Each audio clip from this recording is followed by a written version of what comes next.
Assalamualaikum warahmatullahi wabarakatuh. Halo teman-teman semuanya, perkenalkan nama saya Farida Ayu dengan NIM 2018 0510 376. Pada kesempatan kali ini, saya akan menyampaikan tentang implementasi teknologi resolusi konflik Rasulullah pada studi kasus etnis Moro di Filipina. Adapun pembuatan video ini untuk memenuhi tugas ujian akhir semester mata kuliah resolusi konflik dunia Islam dengan dosen pengampu Bapak Surwandono.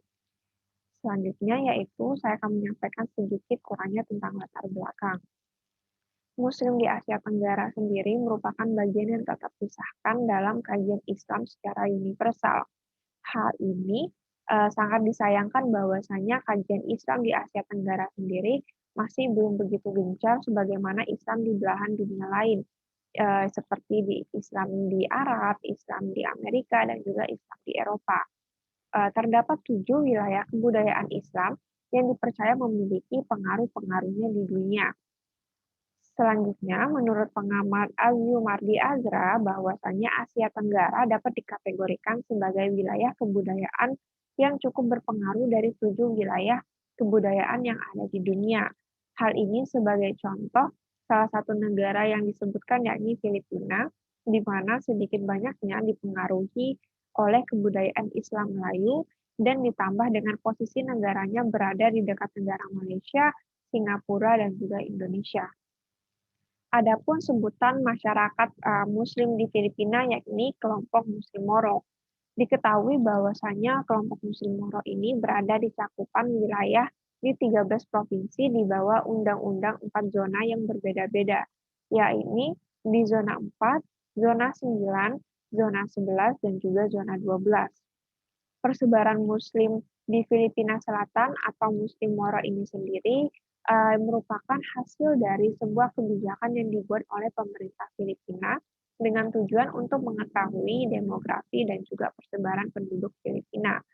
Dalam sejarahnya, pernah negara Filipina ini didatangi oleh bangsa Spanyol untuk berdagang dan juga melakukan ekspedisi bersejarah yang salah satunya dipimpin oleh Ferdinand Magellan.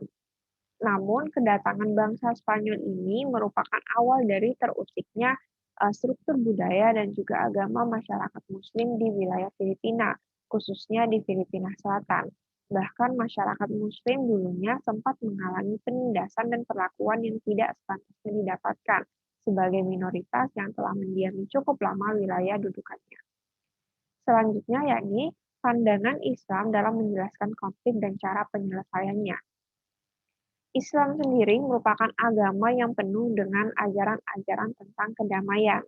Sebagaimana Al-Quran menyatakan bahwasannya Rasulullah SAW diutus sebagai rahmatan lil alamin. Dan dalam upaya mewujudkannya diperlukan adanya bentuk kerjasama antara umat manusia baik sesama muslim maupun non-muslim untuk mencapai tujuan maupun cita-citanya. Hal tersebut tercantum dalam Al-Quran Surah Al-Hujurat ayat 13, yang kemudian ayat ini pun menjadi dasar atas adanya eksistensi dalam berinteraksi sosial antar sesama manusia. Allah bahkan memerintahkan hambanya untuk saling menghargai dan juga saling menghormati dalam urusan-urusan sosial kemasyarakatan.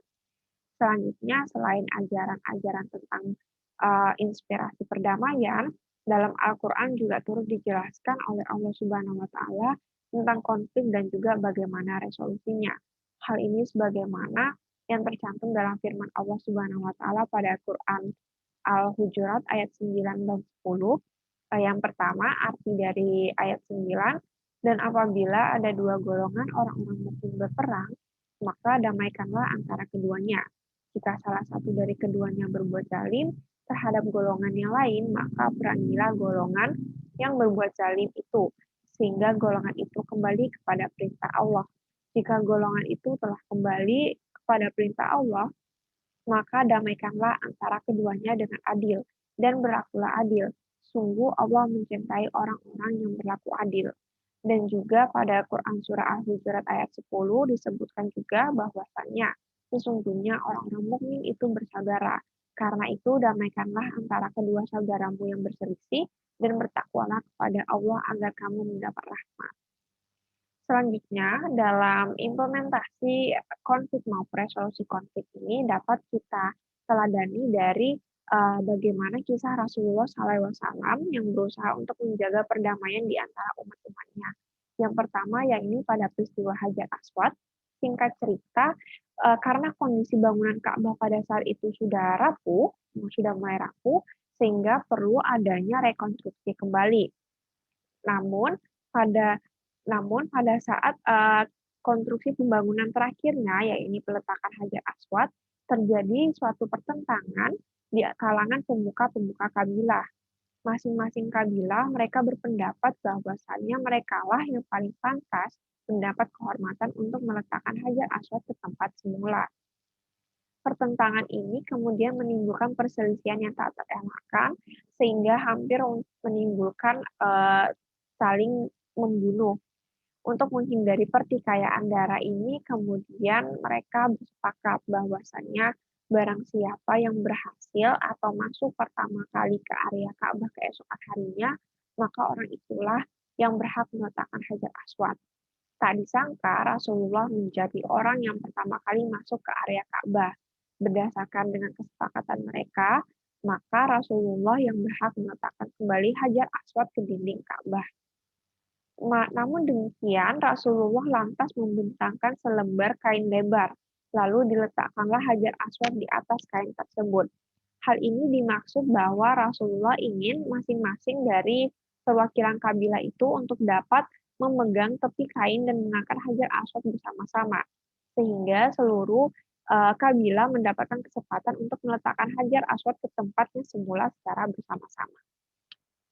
Nah, dari setelah peristiwa Hajar Aswad, selanjutnya yaitu peristiwa Piagam Madinah, di mana pada saat itu masih bernama kota Yathrib, terdapat dua kabilah besar yang mengalami pertikaian selama ratusan tahun lamanya, yakni kabilah Aus dan kabilah Khazraj dengan sekutunya masing-masing. Akibat dari perseteruan mereka ini, sempat terjadi 4 perang besar, yakni Perang Sumir, Perang Kap, Perang Hatib, dan juga Perang Bu'ats.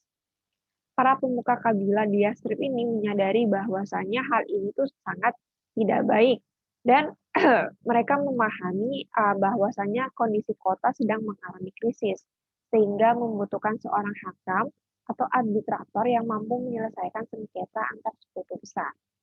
Mereka lantas sepakat bahwa Rasulullah SAW adalah sosok yang pantas dan berkapabilitas, terlebih Rasulullah sebelumnya telah menyelesaikan permasalahan tentang Hajar Aswad.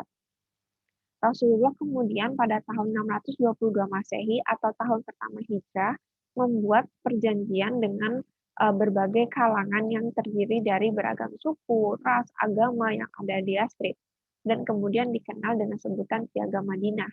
Piagam Madinah ini berisi pernyataan bahwa para warga muslim dan non-muslim di Yathrib atau Madinah ini merupakan satu kebangsaan dan orang Yahudi dan Nasrani serta non-muslim lainnya akan mendapatkan perlindungan dari segala bentuk penistaan dan juga gangguan. Nah, berdasarkan dari kedua peristiwa yang diteladani dari Rasulullah SAW sendiri, bahwasannya dapat dipahami Rasulullah mengedepankan upaya penyelesaian konflik dengan cara mediasi atau penengah dan juga membuat suatu perjanjian atas kesepakatan bersama. Selanjutnya yaitu tentang sejarah konflik dari etnis Moro yang ada di Filipina sendiri. Adapun proses Islamisasi pertama kali di Filipina ini berlangsung pada tahun 1380, tepatnya di wilayah Filipina Selatan, yakni Mindanao dan Sulu. Perkembangan Islam di wilayah Mindanao dan Sulu ini diawali kedatangannya oleh para saudagar yang dipimpin seorang ulama Arab bernama Syarif Aulia Karim Al-Mahdum dan juga Raja Baginda yang menyebarkan ajaran Islam. Bahkan kedatangan para saudagar Arab ini lebih dulu ketimbang dengan penjajah-penjajah lainnya. Islam sendiri berkembang di wilayah selatan Filipina dan juga sepanjang garis pantai kepulauan Filipina ini berada di bawah kekuasaan pemimpin-pemimpin Islam yang bergelar datuk atau raja. Selanjutnya di tahun 1450, Pesatnya perkembangan Islam yang dialami di wilayah Filipina Selatan kemudian menjadi awalan berdirinya kesultanan-kesultanan Islam seperti Kesultanan Mindanao dan juga Kesultanan Sulu. Di tahun 1521, kolonial Spanyol mendatangi wilayah Filipina yang pada saat itu dipimpin oleh Ferdinand de Magellan. Adapun kolonial Spanyol ini berhasil menaklukkan wilayah Filipina bagian utara tanpa adanya perlawanan yang signifikan. Tetapi ketika mereka berusaha untuk menaklukkan wilayah Filipina Selatan, mereka harus menghadapi perlawanan yang dilakukan oleh penduduk-penduduk Muslim dengan gigih dan juga tanpa menyerah, karena didasarkan oleh semangat jihad fisabilillah. Selanjutnya, menurut pengamat Cesar Ajib menyatakan bahwasanya konflik yang terjadi ini antara masyarakat Muslim dan juga kolonial Spanyol cenderung didominasi atau dilatar belakangi dengan perebutan pengaruh agama atau gospel, ketimbang dengan faktor lain seperti ekonomi maupun politik. Sehingga pada tahun tersebut pun perlawanan yang terjadi disebut sebagai Perang Moro. Dilanjutkan pada tahun 1876 menjadi akhir dari berlangsungnya konflik antara kolonial Spanyol dengan Muslim Moro yang berlangsung kurang lebih selama 375 tahun. Spanyol dalam masa jajahannya ini hanya berhasil menguasai Filipina bagian utara, sedangkan gagal menduduki Filipina bagian selatan. Pada tahun 1898, Spanyol kemudian menjual wilayah jajahannya yakni Filipina, baik utara maupun selatan kepada Amerika Serikat dengan total harga kurang lebih 20 juta US dollar melalui perjanjian Traktat Paris. Pada kesempatan ini pula menjadi awalan Amerika Serikat menjadi penjajahan selanjutnya di Filipina. Sebagai awalan ekspansinya pun mereka menampilkan diri di Filipina bagian selatan sebagai seorang sahabat yang baik dan dapat dipercaya. Hal ini dibuktikan dengan Amerika Serikat memberikan semacam traktat Bates dengan menjamin adanya kebebasan beragama, kebebasan mengungkapkan pendapat, serta kebebasan mendapatkan pendidikan bagi bangsa Moro. Sayangnya, traktat ini hanya sebagai taktik untuk mengambil hati orang-orang masyarakat Muslim. Hal ini terbukti bahwasanya pada tahun 1902 Amerika Serikat mulai mengalami pergeserannya dengan mencampur tangan langsung dan penjajahan dilakukan secara terbuka. Memasuki tahun 1914 hingga 1920, Amerika semakin kuat melakukan tekanan-tekanan kepada masyarakat Muslim Moro dengan menerapkan beberapa kebijakan-kebijakan tentang pertanahan, baik itu hak kepemilikan maupun juga lainnya. Bahkan Amerika Serikat menyatukan Mindanao dan juga Sulu menjadi wilayah yang disebut Provinsi Moroland dengan alasan untuk memberadabkan atau civilizing rakyat Mindanao dan juga Sulu. Akibatnya, masyarakat Muslim Moro memprotes hal tersebut dan melakukan perlawanan terhadap kolonial Amerika Serikat. Sayangnya perlawanan dari masyarakat Muslim Moro ini terus mengalami pengunduran. Hal ini dikarenakan dengan kekuasaan pemerintah Manila di bawah bayang-bayang kolonial Amerika dan juga mulai kurangnya kekuasaan kesultanan. Selanjutnya di tahun 1946 menjadi awalan kemerdekaan Filipina dan juga berlangsungnya pemerintahan transisi Manila Amerika. Namun, pemerintah Filipina hanya mendukung proses kristenisasi, sedangkan bangsa Moro masih belum mendapatkan akomodasi dan juga kepentingan-kepentingan masyarakatnya belum juga terpenuhi. Di tahun 1968, terjadi peristiwa pembantaian terhadap anak-anak muda Muslim di Pulau Koridor atau lebih dikenal dengan tragedi Jabidah. Hal tersebut kemudian mendorong seorang tokoh Muslim Islam Filipina yakni Noniswari untuk membentuk organisasi Moro National Liberation Front atau MNLF di tahun 1971. Selanjutnya, setelah pembentukan MNF ini, Dari MLF sendiri berupaya untuk mendapatkan hak otonomi bagi wilayah yang diduduki oleh masyarakat muslim, sehingga berbagai perundingan-perundingan politik pun dilakukan di meja perundingan. Seperti di tahun 1976, MLF melakukan perundingan dengan pemerintah Filipina untuk mencapai kesepakatan yakni perjanjian Tripoli dan juga eee, disaksikan oleh 4 negara dan juga Sekjen Konferensi Islam. Sayangnya perjanjian ini menuntut MNF untuk tidak melakukan perlawanan, sehingga hal ini menimbulkan perpecahan internal dalam organisasi dan bahkan beberapa orang yang tidak setuju untuk MNF menyepakati perjanjian ini, memecah dirinya dan membentuk organisasi tersendiri. Dan kemudian juga ada perundingan-perundingan lainnya yang dilakukan oleh MNF sendiri seperti di tahun 1986, di tahun 1990-an, di tahun 1996, dan seterusnya. Nah, selanjutnya yakni adalah bagaimana implementasi dari resolusi konflik, teknologi resolusi konflik Rasulullah SAW dalam studi kasus etnis Muslim Moro di Filipina. Dalam jalinan interaksi dan juga persaudaraan di antara muslim maupun non-muslim sendiri, dalam Islam tidak ada larangan. Hal ini sebagaimana dalam Quran Surah Al-Maidah ayat 42 menjelaskan bahwasannya bagi orang-orang yang suka mendengar berita bohong banyak memakan yang haram. Jika mereka atau orang Yahudi datang kepadamu untuk meminta putusan, maka putuskanlah perkara itu di antara mereka, atau berpalinglah dari mereka. Jika kamu berpaling dari mereka, maka mereka tidak akan memberi mudarat kepadamu sedikit pun. Dan jika kamu memutuskan perkara mereka, maka putuskanlah perkara itu di antara mereka dengan adil. Sesungguhnya Allah menyukai orang-orang yang adil. Bahkan apabila pertemuan-pertemuan yang dilakukan antar pemeluk agama dalam melakukan interaksi sosial tidak ditemukan kesepemahaman, maka masing-masing perlu untuk memberikan pengakuan keberadaan satu sama lain dan tidak untuk saling menyalahkan, sebagaimana hal ini tertuang dalam Quran Surah An-Nisa ayat 44.